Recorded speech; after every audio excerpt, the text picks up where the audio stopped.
السلام عليكم ورحمة الله وبركاته. ازيكم يا حلوين؟ عاملين ايه؟ يا رب تكونوا بخير. حابة ارحب بيكم في قناتي، فلأول مرة بتشوفيني خديلك لفة في القناة. اتمنى يا رب ان هي تعجبك، ولو عجبتك ما تبخليش عليها باللايك والكومنت الحلو منك والاشتراك في القناة. وطبعا ما تنسيش انك تفعلي زر الجرس على الكل عشان يوصلك الاشعارات باي جديد هننزله. في فيديو النهارده بقى ان شاء الله هنعمل مع بعض الجلاش الحلو بحشوه المكسرات، وبرده هنعمل جزء ساده. بس ما شاء الله عايزه اقول لكم حلو قوي. طبعا بقى لازم تحتفظوا بالوصفه دي رمضان. شايفين ما شاء الله قد ايه شكله ولونه ممتاز جدا، والحشوه في قلبه متوزعه. وهقول لك على تريكه كويسه قوي تخلي لك الحشوه تفضل متماسكه كده في قلب الصباع من جوه، ما تخرجش منك. شايفين ما شاء الله، اظن الشكل بتاعه يعني يتحدث عن نفسه. وهنعمل جزء ساده وجزء مكسرات برده، وكل ده من ربطه جلاش واحده. وهنشكله بسرعه وفي دقايق هتكوني عاملاه ومخلصاه بتركه بسيطه هتخلص معاكي كل الكلام ده. بس في البدايه كده بقى ايه، يلا بينا نسمي الله ونصلي على رسول الله ونشوف الوصفه الحلوه بتاعتنا دي النهارده. اول حاجه هبدا اجهزها كده وهي الشربات بتاعنا، لان انا محتاجه الشربات يكون بارد. فانا استعملت عندي هنا كوبايتين من السكر، ضفت عليهم كوبايه ونص من الميه، واضيف عليهم كمان كده باكت من الفانيليا، وكمان عصره نص ليمونه، ومعلقه كده من عسل الجلوكوز. انا دي دايما الحاجات الاساسيه اللي انا بضيفها عندي في اي شربات، ايا كان انا هعمل ايه حلو انا بستعمل دايما الحاجه دي في الشربات. فهبدا بقى اخد كل المقادير بتاعتنا دي كده على عين البوتاجاز على نار عاليه. انا في العادي ما بقلبش الشربات، بس طبعا زي ما انتوا عارفين الجو ساقعه، فعسل الجلوكوز بيبدا ان هو يجمد معانا. فانا بس هبدا ان انا بالراحه كده واحده واحده اقلب بالراحه. بس وانت بتقلبي حاولي انك ما تخرجيش اي قطع من السكر على الحواف بتاعه الحله بتاعتك، بحيث ان هي ما تسكرش معاكي. فانا هبدا بس بالراحه كده اقلب واحده واحده لحد ما يبدا ان هو السكر يفك معايا من على المعلقه. هبدا بقى ان انا اسيبه كده على نار عاليه يبدا يغلى كويس قوي، وبعدين اهدي عليه النار يغلى له كويس كده قيمه 5 دقايق. وبعدين بالشكل ده كده هيكون جاهز معانا. ابدا بقى اركنه على جنب واسيبه كده لحد ما يبرد، لان انا محتاجاه يكون بارد تماما، والجلاش بتاعنا هيكون سخن. فانا حبيت ان انا ده اول حاجه ان انا جهزته كده يبدا يبرد معانا. وهنبدا بقى دلوقتي نجهز الجلاش بتاعنا. اول حاجه بس المكسرات كده، طبعا الحشوه ضيفي اللي انت تحبيه وضيفي المتوفر عندك.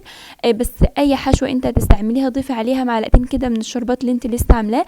عايزه اقول لك الشربات بيفرق جدا عن انك تضيفي سكر بودره او سكر حبيبات، يعني بيفرق قوي، بيخلي كده الحشوه متماسكه في قلب الجلاش بتاعك، او مثلا في قلب الكنافه. دايما بس ضيفي معلقتين كده من العسل او الشربات اللي انت عاملاه، ده هيفرق معاكي قوي في تماسك الحشوه معاكي.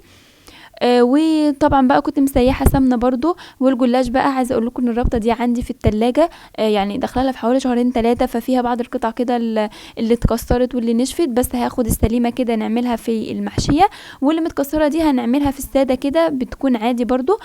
فانا دلوقتي بقى بعمل ايه في الحشوه. انا ببدا ان انا اجيب ورقتين كده من الجلاش، وببدا ان انا اخد دهنه بسيطه كده من السمنه عليها، وبعدين ابدا ان انا اضيف الحشوه والف رول واحطه في قلب صينيه مدهونه سمنه. يعني احنا دلوقتي هعمل واحده كمان معاكم دلوقتي وهوريكم انا بعملها ازاي. انا دول ورقتين من الجلاش، بدي الورقه اللي فوق كده دهنه بسيطه من السمنه، وبعدين ببدا انزل بكميه الحشوه اللي انت تحبيها. وببدا ان انا اوزعها بالراحه كده، يعني وزعها بايدك بمعلقه، المتاح ليكي استعمليه. بس طبعا احنا دايما في العادي في بيوتنا بنستعمل ايدينا عادي. فانا هبدا بقى دلوقتي وزعت الحشوه كده، وبعدين هبدا بقى الف الجلاش بتاعي رول كده، بس اضغط عليه حلو وانا بلفه. هبدا بقى دلوقتي ان انا ارصه في صينيه، الصينيه بتاعتي مدهونه سمنه زي ما قلت لكم. وبعدين هخلص بقى كل الكميه بنفس الطريقه كده برضو.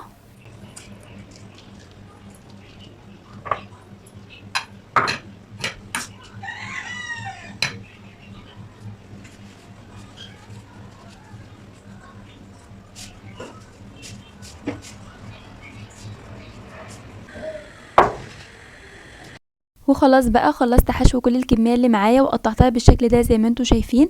هبدا بقى دلوقتي انا يا دوبك سيحت برضو شويه كده من السمنه، لان انا مديه دهنه خفيفه خالص جدا من السمنه في قلب الجلاش من جوه. فانا دلوقتي بقى هبدا ان انا اجيب يعني حوالي ربع كوبايه كده من السمنه.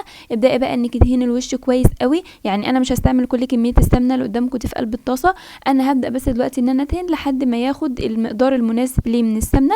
وبس المهم انك تدهني، يعني تدهني الوش كله وتدهني بتهين الجلاش كويس قوي، لان دهنه السمنه دي الاخيره دي هي دي اللي بتفرق معاكي في لون الجلاش وبتديكي للوش كده لون حلو وقرمشه حلوه برده. فانا هبدا بقى دلوقتي ان انا ادهنه كله. وطبعا بقى مشغله الفرن يسخن معايا على درجه حراره 180. انا حاطه الشبكه على اخر مستوى خالص، انت ممكن تحطي على الصاج عادي برده. وبشغل من تحت بس، وبشغل المروحه، واول ما يبدا ان هو يتشمع معايا من تحت وياخد لون اصفر خفيف ببدا ان انا اشغل الشوايه تبدا ان هي تاخد لون معايا. فزي ما انتم شايفين كده انا حطيتها في الفرن على الشبكه كده على اخر مستوى. خدت معايا في الفرن بالظبط نص ساعه، وشغلت لها الشوايه 5 دقايق. خدت معايا لون لحد ما طلعت معانا ما شاء الله بالجمال ده. شايفين ما شاء الله لونها وشكلها ممتاز جدا. وهبدا بقى دلوقتي اسقيها الشربات كده البارد، طبعا هي سخنه والشربات لازم يكون بارد معايا.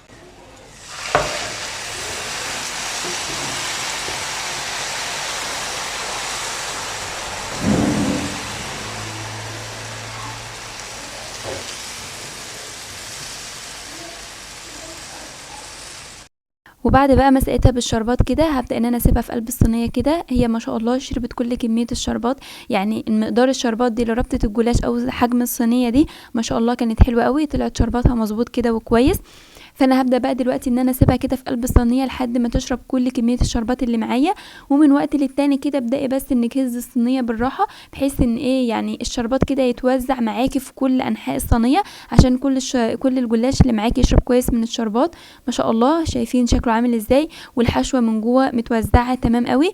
واعذروني برضو يعني دايما الاضاءه بتيجي بايظه معايا خالص لان النور كان قاطع في الوقت ده، وكنت حابه بس ان انا اوريكم كده الشكل النهائي ليه. الحشوه ما شاء الله اظن هي مش محتاجه ان انا افتح، شايفين قد ايه هي في طبقات كده من جوه، والحشوه متماسكه من قلبها من جوه. جربوه بجد سهل وبسيط وسريع، وخلصنا كده يعني عملنا صوابع وفي نفس الوقت حشيناها كلها في الانجاز وفي السريع كده. مش لسه مثلا تقعدي تقطعي ربطه الجلاش معاكي وتلفي صابع بصابع، لا احنا ما شاء الله عملناها كلها مره واحده، يعني في دقايق كده بتكوني مخلصه ربطه الجلاش معاكي. انا كنت قبل كده برضو بقعد مثلا اقطع الجلاش بتاعي واقعد احشي صابع صابع، يعني الصابع اللي انتوا شايفينها دي كنت قاعده احشيها كده صابع صابع، او مثلا اعمل زي نظام سمبوكسات كده يعني مثلثات يعني. لا انما الطريقه دي بصراحه بتكون سهله وبتنجز معايا وفي ثواني كده بتكوني مخلصاها. فالطبقين بقى اللي هم على اليمين دول محشيين، والطبق التاني اللي هو على الشمال ده ده بقى الجزء الساده اللي انا عملته، اللي هو مثلا ايه جت واحده بقى متكسره الكلام ده ببدا بقى ان انا ايه الفهم برضو كده، بدل مثلا محشيها مكسرات لا بحشيها من الجلاش اللي اتكسر معايا كده. وبتطلع معايا حلوه وجميله وزي الفل، ما رميتش اي حاجه من ربطه الجلاش بتاعتي.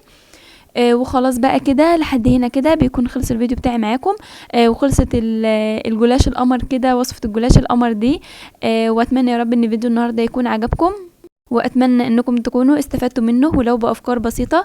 وطبعا لو عجبكم الفيديو اتمنى انكم ما تبخلوش عليا باللايك والكومنت الحلو منكم والاشتراك في القناه، واتمنى انكم تجربوا الوصفه لانها ان شاء الله تعجبكم. واشوفكم ان شاء الله في فيديو جديد ووصفات جديده وافكار جديده، واترككم في رعايه الله وامنه، والسلام عليكم ورحمه الله وبركاته.